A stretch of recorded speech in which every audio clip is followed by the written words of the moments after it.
I wanted to make a really quick video sharing all the fun things that we bought in the souks in Morocco, because honestly, shopping there was such a fun experience. I loved all the color, the textures, and the craftsmanship behind everything that we found. So let's start with the rugs. I ended up buying 3 in total, one large one that I'll show you later, and 2 smaller ones.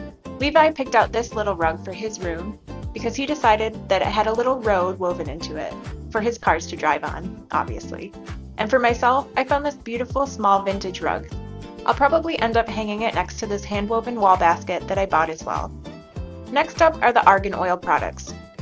Like I mentioned in our Morocco video, Agadir is the largest producer of argan products in the world, and the only place where argan trees naturally grow.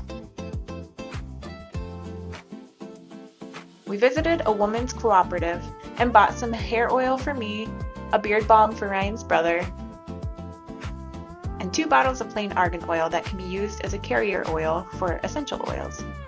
From these cooperatives, we also picked up some spices for ourselves and for our friends, including cumin and saffron, which is the most expensive spice in the world, but much more affordable here.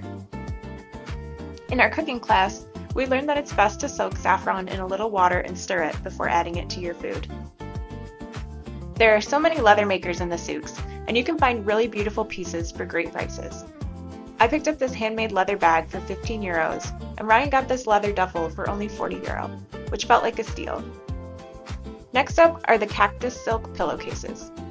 The fibers for these come from the agave plant, a type of cactus that's widely cultivated in Morocco. They're hand-dyed using natural dyes like saffron, pomegranate, and olive leaves. And here's the wild part. Online, these can easily go for 80 euros or more each, but in the souks you can often find them for around 10 euro. Because I bought so many, I think I paid about 8 euros each.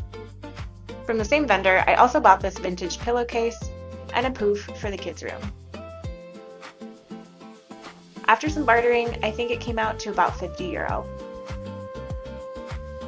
Okay, so now we're down to the last few items.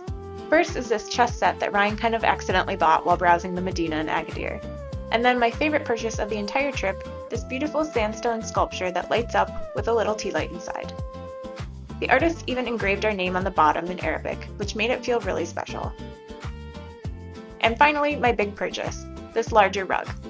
I had such a hard time choosing because I didn't want anything that was too busy or overly bright, and I ended up going with this more simple, earthy, flat weave rug with some hand-woven details. I can't remember the exact final price, but I'm pretty sure it was somewhere around $250 to $300, and that also included the 2 smaller rugs that I showed earlier.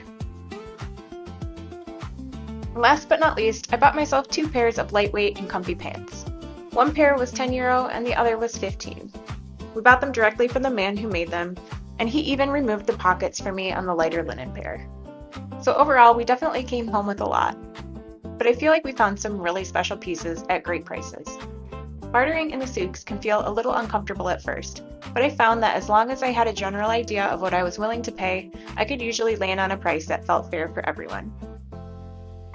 Thanks for watching, and stay tuned for our next video on our Christmas road trip through the Czech Republic, Poland, Slovakia, and Austria.